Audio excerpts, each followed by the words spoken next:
Is Cupid that? That's sometimes a question I asked when I was single, because so little was happening in my church. I was part of an international church. There were about 1,500 people going to that church in Amsterdam every week. About a third of them were single, and nothing happened. No one dated anyone. I don't know how what's like in your churches, but it just wasn't happening. So I got a bunch of friends together saying, is Cupid dead? What's going on? And we had a few fun brainstorming sessions, much helped by a few bottles of wine and crisps, and you know how it goes. And then we stumbled upon Henry Cloud. How many of you know this book? What's it called? How to Get a Date Worth Keeping. This is a brilliant book. For me, this has made all the difference, especially watching his videos, watching his DVDs, where he teaches on all of this stuff. So we decided with our brainstorm group to watch that together, and we learned so much. And we used to think we were the only ones not capable of dating, until we discovered that, well, if our entire brainstorm group has an issue dating, and it was 4 guys and 3 girls, then there might be more people in our church having issues dating. And as it turns out, the first time we organized the dating calls, we had 60 people signing up within the hour, and then we closed the waiting list. And then we had people crying at our tables saying, "No, could I please join me?" So something was going on. And the thing we said is, this is not about singleness. Some of you know Lionel Richie. He's already old, right? How old is this guy? Oh, like 70 odd? 70 odd. Yeah. Is he? Yeah. Well, anyway, you all know the song, Hello, Is It Me You're Looking For? This could be a way to get dates. If you want to have fun after today, just print your picture on it. Just hang it in churches, don't hang it on trees. I think I get really odd days. I don't think hanging it in church will really help you, but you could try. If you do try, let me know. I want to know the results. But it's not so much about singleness. A lot of pastors assume that I will speak on singleness, so they invite me to speak on singleness, and then they're deeply disappointed that most of the time I talk about dating. That's what I happen to be passionate about. It's not about singleness, but having said that, it is a bit. If you look at the statistics, so singles in church, in society, we're heading towards 50-50. This is people who are single and have been always. These are people who live alone but have a long distance relationship. These are people who are divorced. These are people who are widowers. We're heading towards a 50-50 balance in society. Big European cities, or American cities for that matter, or even Asian cities have more of a 60-70% amount of singles. So if you go to Paris, if you go to London, if you go to New York, you'll have more singles than in rural places, which makes sense, right? In church, the numbers are 30-60%, 32-60%. There's some, I don't know where the other 8% went. We have to ask David Puninger, who does this research on a regular basis. But in church, the balance is a bit different, but not that different. So when we were promoting this course, we had quite a hard time getting through to pastors somehow. And I had a lot of pastors telling me, "Oh, we don't have singles." So then either you have chased them away at some point, or you're not looking, you're not seeing them. And I suspect it's more of the second, but it's also a bit of the first. Especially single guys tend to feel chased away at some point. I had a neighbor who married at 40. He said, "You know what, I left church at 30 because I was treated so awkwardly and so weirdly, and people didn't dare to talk to me, didn't dare to come up to me. I just didn't want to go anymore." And then I had a pastor telling me the other day, saying, "Oh, actually, we have 3 single guys in my church now that I think of it." but they always leave before coffee. I said, well, why would they do that? He said, I don't know. I said, well, you could try asking them, because it might have something to do with how they feel treated. But this is a challenge, and this is a big challenge, especially since the male-female ratio is off. It is not 1 to 3, it's actually 1 to 2. If you ask people how often do you go to church, and you consider the group that says, I go every week, then you have 1 guy for every 2 women. You wouldn't say that looking around here, but that's actually what the statistics do show. So they are there, the guys are there. This is the question of how to find them. We'll get to that. This is a survey done by Christian Connection.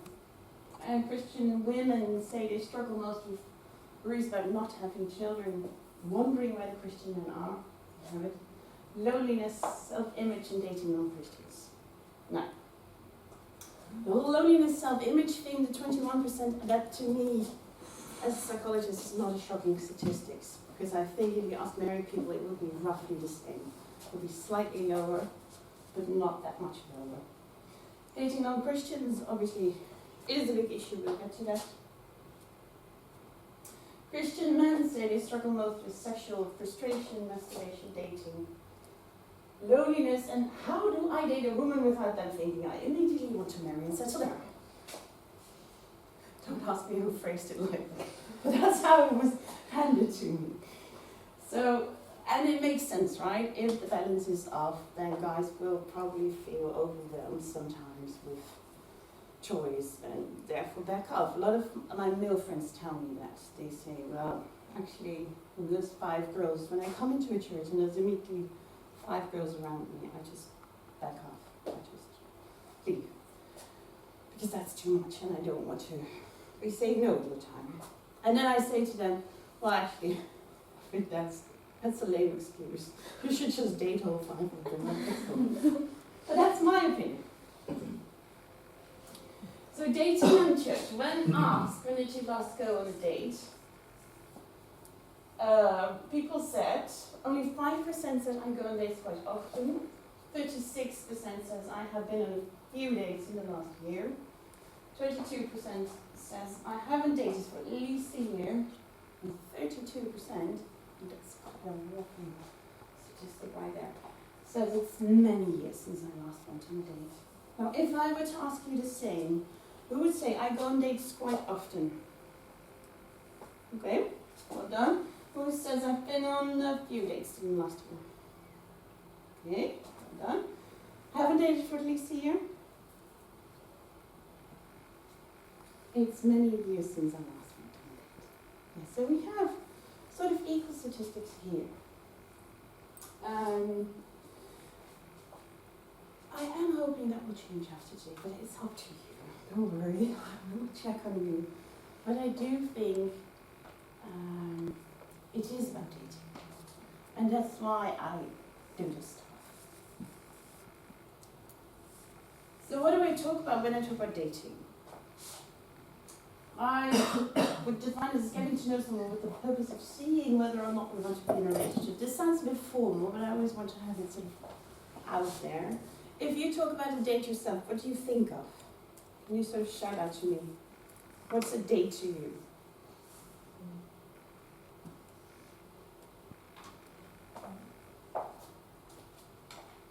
Hanging out at somewhere you both like to go. Hanging out somewhere you both like to go. Yes. Good. Good stuff. Other. A chance to communicate with someone? A chance to communicate, yes. Other definitions.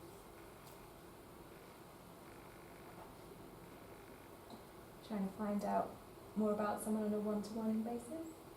Finding out more about someone on a one-to-one basis. Yes. So, if you were to tell me, just the dating stuff aside, how many new people do you meet regularly? How many of you have met someone new this past week? Just anyone or a Anyone. No, not somebody you want to date, just anyone. Someone new. Okay. Well done. How many of you have met someone new in the past month? In the past year? So you're all capable of meeting new people, right? So you're all capable of dating, basically. Because that's what dating is, in the end. Meeting someone new, someone you haven't met before. And meeting them, hanging out with them, communicating with them, getting to know them a bit better. That's what dating is now. So I'd like to define two stages in the whole process. There's dating and then there's relationship. And the terms are a bit different in each country. But you use here in England, you use dating for just meeting someone, right? And when you're in a relationship, how would you call that? Exclusive. An exclusive dating or Just exclusive. exclusive? Yeah, just like you have that talk. Do you like, I'm not seeing anybody else, I'm not seeing anybody else. You have to talk, you say, I'm not seeing anybody else, and then it's exclusive. So how would you introduce that to your family? I'm exclusive? Exclusively dating?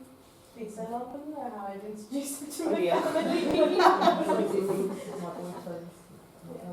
Boyfriend, girlfriend, yeah, those are the terms you would use. This is my partner. Yeah. Okay. Good stuff. So, to me, a relationship is getting to know someone with the purpose of seeing whether or not we want to be engaged. Which again is a bit formal. How many people have a real engagement here in Britain? You know, this in the Netherlands, engagement is old-fashioned. You don't do that anymore. Is it normal here to get engaged? Yeah. Okay, so that's a normal thing. Would you celebrate that with a big party? Or would that more be an official sort of statement to the world? We're engaged to be married. So it happens when you get proposed to. That's Depends how many times you've been engaged, really, I suppose. How long have you been If it's your engaged? fifth time of doing it, you might not celebrate so much. Good point. People might not be inclined to come and celebrate with you. All right.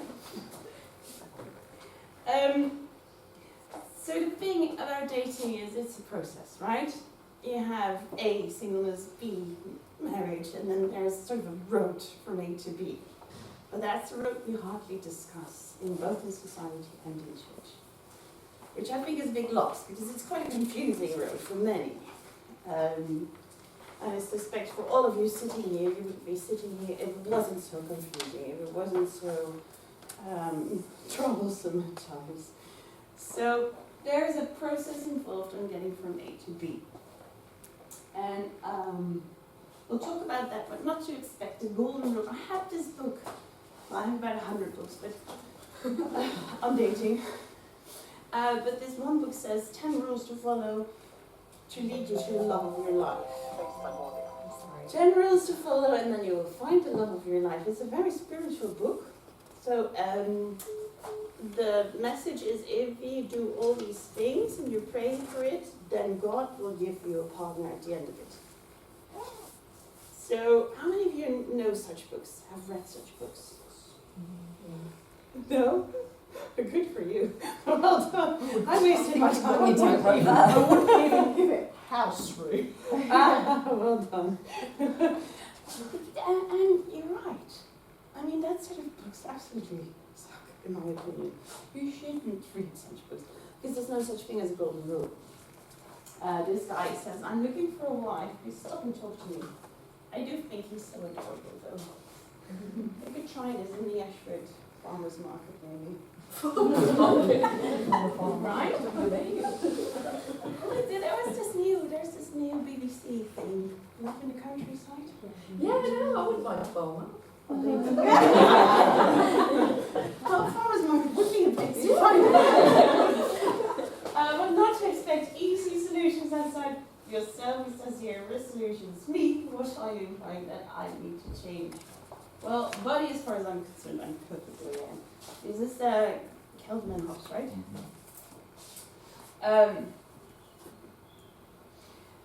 If dating were easy, you wouldn't sit here. And just because you all know someone who married their high school sweetheart and are very happily in love 20 years after, doesn't mean they are good at it or they just got lucky. I mean, we all know people like that, right? I'm the fifth of 6 children. All of my siblings married before 25. They were just lucky, mostly. I mean, some of them did something right, others didn't. One of my sisters actually had one dating in life. At 24, she graduated from university, thinking, now I need a husband. And then she had tea with someone and they married. It's unfair, but it happens. I wouldn't even want you to expect marriage after this course. I would be happy if you get married if that is what you want. Not all of you will want that, maybe. But if you want that, I'll be very happy for you if that happens. Just don't expect it to sort of come easily out of this process. What I do want you to learn today is happy dating. Have fun dating. Go on more dates, go on better dates.